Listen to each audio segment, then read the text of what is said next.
بسم الله الرحمن الرحيم. هل أتى على الإنسان حين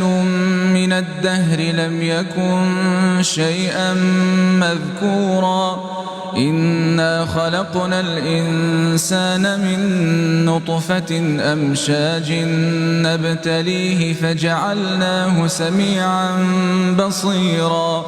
إنا هديناه السبيل إما شاكرا وإما كفورا إنا أعتدنا للكافرين سلاسل وأغلالا وسعيرا إن الأبرار يشربون من كأس كان مزاجها كافورا عينا يشرب بها عباد الله يفجرونها تفجيرا يوفون بالنذر ويخافون يوما كان شره مستطيرا ويطعمون الطعام على حبه مسكينا ويتيما وأسيرا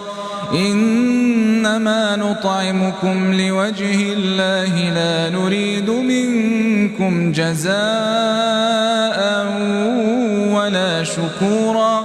إنا نخاف من ربنا يوما عبوسا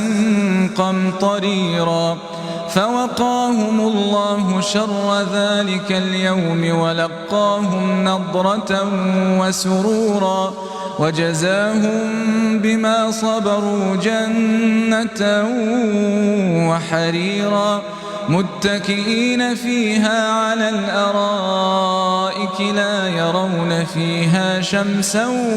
ولا زمهريرا ودانية عليهم ظلالها وذللت قطوفها